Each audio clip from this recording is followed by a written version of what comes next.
हो, पण मी जिवंत राहीन ना? गप्प बस हां. हे काय बोलतेस?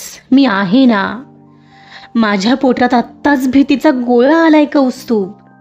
मी तुझा हात पकडेन मग तर झालं. मृण्मयी, आयुष्यात असे रोलर कॉस्टर खूपदा येतील. तू मात्र कधीच घाबरायचं नाहीयेस हां. आणि काय गं, माझी साथ असताना तू अशी घाबरणार आहेस? ओके, मी ट्राय करेन. पण मला नाही माहीत मला जमणार आहे का? आपण ऐकत आहात गुंतल्या आतुर फिरुनी या कथेचा पुढचा भाग सुरू करण्याआधी प्लीज माझ्या चॅनलला सबस्क्राईब करून घ्या आणि आधीचे पार्ट ऐकले असल्याची खात्री करून घ्या. चला सुरुवात करतेय गुंतल्या आतुर फिरुनी भाग 64. कौस्तुभ मृण्मयीला घेऊन आधी ऑफिसमध्ये आला. तिथलं काम हो म्हणता संपायला 10-15 मिनिटं लागलीच. ते काम उरकून ते दोघंही लागलीच आपल्या पुढच्या प्रवासाला निघाले. काही तासांच्या प्रवासानंतर ते इमॅजिकाला पोहोचले. तेव्हा घड्याळात 12 वाजत होते. लंच टाईम झालेला. तेव्हा सर्वात आधी काहीतरी खाऊन घ्यावं असा विचार करत तो तिला त्या ठिकाणी घेऊन निघाला जिथं खाण्यापिण्याची सोय असते. मृण्मयीला तर कल्पनाही नव्हती की तो तिला असं इमॅजिकाला वगैरे घेऊन येणार आहे. तसंही तिने तिच्या संपूर्ण आयुष्यात अशा प्रकारची एन्जॉयमेंट अथवा अशा प्रकारचे ॲडव्हेंचर्स कधीच ट्राय केले नव्हते. खरं तर घराबाहेर पडलीच नव्हती ती. पडली ते फक्त जॉबसाठी पडलेली आणि त्यानंतर जॉब ते घर आणि घर ते जॉब याशिवाय वेगळं असं काही केलंच नव्हतं तिने. कारण घरात वेळेत हजर राहायची सक्त ताकीद तिला असायची आणि ती ते काटेकोरपणे पाळतही असायची. आणि आता मात्र तिचं आयुष्य कल्पनाही केली नव्हती इतकं बदललं होतं. आणि कौस्तुभला त्याची जागा दिल्यापासून तर ते खरंच फार बदललं होतं. आणि आज ती फक्त आणि फक्त कौस्तुभमुळे अशा ठिकाणी आलेली. दोघांनी तिकीट कन्फर्म करून आत एंट्री केली. तिथं प्रचंड गर्दी होती. एवढे सगळे ॲडव्हेंचर्स आणि एन्जॉय करणारे लोक पाहून अर्थात भीतीसोबत तिची एक्साइटमेंट ही वाढलेली. तो मात्र त्या एवढ्या मोठ्या गर्दीतही आवर्जून तिला प्रोटेक्ट करत होता आणि हेच तिला फार आवडून जात होतं. तो तिला आत्ताही कुठंतरी घेऊन निघालेला आणि आताही ती त्याच्या हातात हात गुंफून त्याचा चेहरा न्याहाळत तो नेईल तिकडे बस त्याच्यासोबत निघाली होती. ते सगळे ॲडव्हेंचर्स आणि एन्जॉयमेंट जे तिनं आजपर्यंत फक्त दुसऱ्यांकडून ऐकले होते ते सगळे आज कौस्तुभसोबत एन्जॉय करायला मिळणार आहेत या विचाराने खुश होत होती. खूप आनंदी फील करत होती ती. त्याच्यासोबत असणं हीच तिच्यासाठी सुखावणारी गोष्ट होती. मृण्मयी, भूक लागली असेल ना? खाऊन घ्यायचं काहीतरी? हो चालेल, पण जेवण करून ॲडव्हेंचर्स करत नाहीत ना? अगं हो, आधी ॲडव्हेंचर्स करणार नाहीतच आहोत आपण. सरप्राईज आहे ते सोड. मग काय घेणार आहेस? तुम्ही म्हणाल ते. मला काहीही चालेल. अगं तुला काय हवंय बोल. आज तू म्हणशील तेच होणार. बोल मग. खरं तर तशी फारशी भूक नाही आहे. काहीही हलकं चालेल. लाईक तू सांगेपर्यंत कसं होणार तुझं मृण्मयी? एक काम करतो. काय आहे, दिवसभर काही ना काहीतरी खाणं होत राहणार आपलं. सो इथं एक ज्यूस घेऊ, पुन्हा काही ॲडव्हेंचरसुद्धा करायचे. सो आजचा दिवस लाईट राहूया. ओके, बट कौस्तुभ मी कधी ट्राय केले नाही आहेत ॲडव्हेंचर्स असे याआधी. आय नो, मला माहिती आहे ते, म्हणूनच घेऊन आलो आहे तुला इथं. बट सो वॉट, मी आहे ना. तू तिच्याकडे एकटक पाहत डोळे मेचकावत म्हणाला तसं तिच्या चेहऱ्यावर ब्लश पसरलं. बरं इथंच थांब, मी आलो ज्यूस घेऊन आपल्यासाठी. तुला कोणता फ्लेवर हवा आहे? मला मँगो. ओके, आलोच. म्हणत तो ज्यूस घ्यायला निघून गेला आणि ती तिथंच थांबून त्याची वाट पाहू लागली. काहीच वेळात तो ज्यूस घेऊन परतला. दोघांसाठी एकच जम्बो ज्यूस घेऊन आलेला तो. त्यात 2 स्ट्रॉ होत्या. तिला काही समजायचं ते न विचारताच समजलेलं.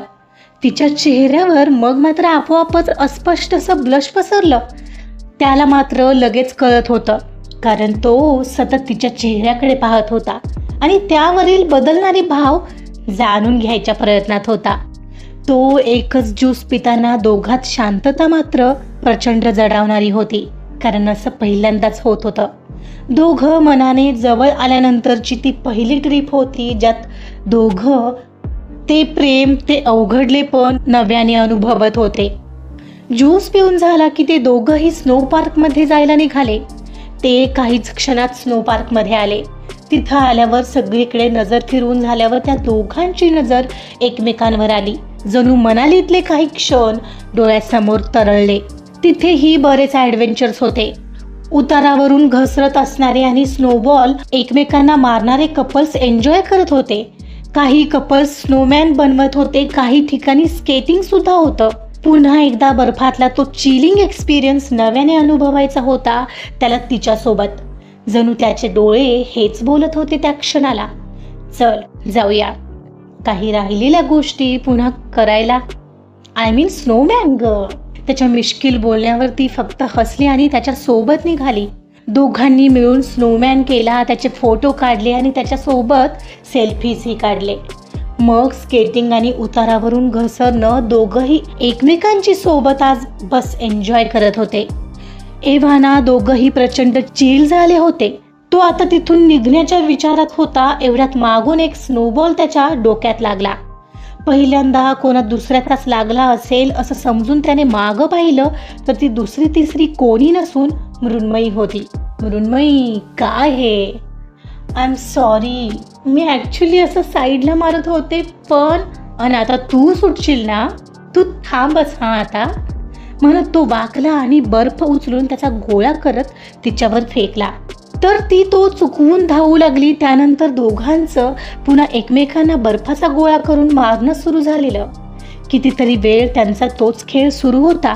एक क्षणाला खेळताना तिलाही स्नोबॉल जोरात लागला, तेव्हा तो थांबला आणि येऊन त्याने तिला जवळ घेतलं. आय एम सॉरी, खूप लागलं का तुला? हो मग काय, ती रडवेली चेहरा करत म्हणाली. सॉरी, इथं लागलं का? सॉरी ना बाबा. तिच्या डोक्याला लागलं तिथं प्रेमाने चोळून तिला अधिकाधिक जवळ खेचू लागलेला.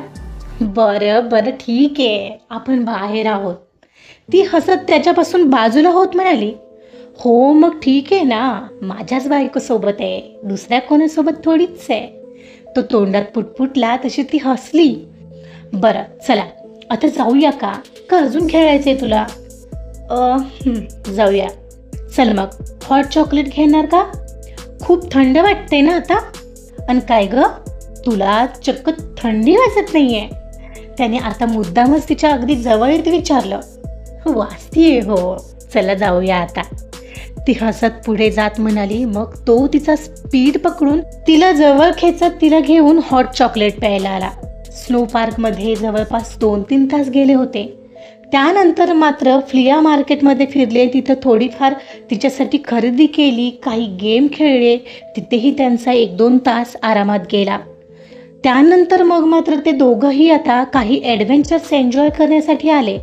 झेपणाऱ्या राईड्स केवळ ट्राय करणार होते. त्यात आधीच भित्री मृण्मयी कशातही बसायला तयार नव्हती, पण तिला कसं बसं ट्राय करून त्याने तिला 2-3 राईडसाठी तयार केलं. ए मृण्मयी, माझ्यासाठी माझी इच्छा आहे हां यार, माझ्या बायकोसोबत एन्जॉय करायची, प्लीज. हो पण मी जिवंत राहीन ना? ए गप्प बस हां, हे काय बोलतेस? मी आहे ना. माझ्या पोटात आत्ताच भीतीचा गोळा आलाय का उत्सुक. मी तुझा हात पकडेन मग तर झालं. मृण्मयी, आयुष्यात असे रोलर कोस्टर खूपदा येतील, तू मात्र कधीच घाबरायचं नाहीयेस हां. आणि काय ग, माझी साथ असताना तू अशी घाबरणार आहेस? ओके मी ट्राय करेन, पण मला नाही माहीत मला जमणार आहे का. चल ग, काही नाही होत. तिला डोळ्यांनी समजावत तिचा हात पकडून ते रोलर कोस्टरवर बसायला आले. कौस्तुभचा एक एक शब्द तिच्या बस मनावर बिंबत होता. त्याच्यासोबत तिनं त्या 2 राईड्स पूर्ण केल्या. पहिल्या 2ला तिला अर्थात भीती तर वाटलीच, पण रोलर कोस्टरमध्ये मात्र तिची भीतीने गाळण उडालेली, जरी त्याने तिचा हात पकडलेला. ती राईड करताना सगळे अंगावर उमटणारे रोमांच, भीती तिने कशी बशी रिचवली, पण डोळ्यात मात्र पाणी आलेलंच तिच्या. खाली उतरली तशी रडतच तिने त्याला मिठी मारली. अगं काय झालं, झाली की आता राईड, तो हसत म्हणाला. आय हेट यू कौस्तुभ, मी मेले असते माहितीये. It was so horrible. किती वाईट आहात तुम्ही, आणि म्हणालात काही होत नाही. डोळे तिचे अविरत पाहत होते आत्ता. त्याच्या मिठीत आल्यावर कुठंतरी बरं वाटलेलं. अरे मी बरं जाऊ देईन तुला असा, काही नसतं ग हॉरिबल, जसं आपल्या मनात असतं. ती भीती निघाली की झाला. तो तिला कधीचा समजावत राहिलेला, तिनं मात्र बराच वेळ त्याला सोडलं नव्हतं. अन मग मात्र शांत झाली. तेव्हाच बाजूला झाली. बाजूला झाल्यावरही तिचा चेहरा ओंजळीत घेत तिच्या डोळ्यात अजूनही असलेलं पाणी आता मात्र त्याने स्वतःच्या अंगठ्याने टिपलं. ओहो कमॉन मृण्मयी, माय स्ट्रॉंग गर्ल. त्या क्षणाला तिला किस करायची मनात झालेली तीव्र इच्छा त्याने दाबली, कारण दोघंही पब्लिक प्लेसमध्ये होते.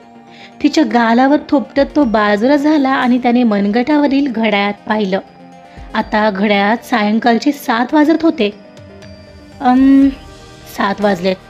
असंच थोडं फिरूया आणि मग जेवून घेऊ, ओके? त्याने विचारताच आता तिनं नॉर्मली मान हलवली. अर्धा पाऊण तास इकडे तिकडे फिरून मग मात्र दोघंही जेवायला जाणार होते आणि मग पुण्याला जायला निघणार होते.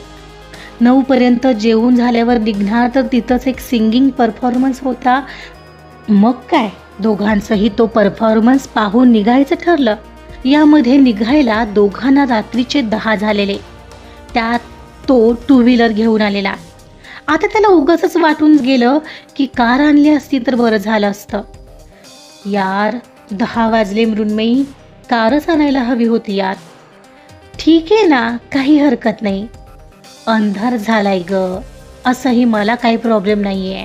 ते तर तुझ्यासाठी वाटतंय. बरं चल. दोघंही बोलतच बाईकपर्यंत आले तर बाईकमध्ये हवाच नव्हती. कौस्तुभने बाईक कशीबशी एका पेट्रोल पंपावर आणली आणि तिथं पंक्चर असल्याचं सांगितलं. पंक्चर वगैरे काढण्यात वेळ गेला आणि मग ते पुण्याला जायला निघाले. यात बरीच रात्र झालेली. दोघंही आता घरी परतत होते. रात्र प्रचंड झालेली. मृण्मयी आताही त्याला अगदी बिलगून बसलेली. झोप आलेली तिला, पण त्याच्या खांद्यावर तशीच डोकं ठेवून तिनं डोळे मिटलेले. यामध्ये तिला कधीतरी झोप लागून गेली, तिचं तिलाच कळलं नव्हतं. आणि एक क्षणाला कौस्तुभने जोरात बाईकला ब्रेक मारला. अगदी जोरात आवाज आलेला तशी तिची झोप मोडली आणि तिचं पुढं लक्ष केलं. पाहते तर समोर 2 गुंडांसारख्या दिसणाऱ्या 2 माणसांनी अचानकच समोर येत त्या दोघांची बाईक अडवलेली. आजचा भाग इथंच संपलेला आहे. कौस्तुभ आणि मृण्मयीला तिथून परतायला वेळ झालाय आणि आता रस्त्यावर त्यांची गाडी 2 गुंडांनी अडवलेली आहे. बघूया कौस्तुभ मृण्मयी यातून कसे बाहेर पडतात. काही विपरीत तर होणार नाही ना. आणि आधीच भित्री मृण्मयी या सगळ्याला कसं तोंड देईल. बघूया काय होतंय पुढील भागामध्ये. ऐकत रहा गुंतन्या आतुर फिरुनी. कथा आवडत असेल तर प्लीज लाईक करा, सबस्क्राईब करा आणि शेअर सुद्धा करा. Thank you so much.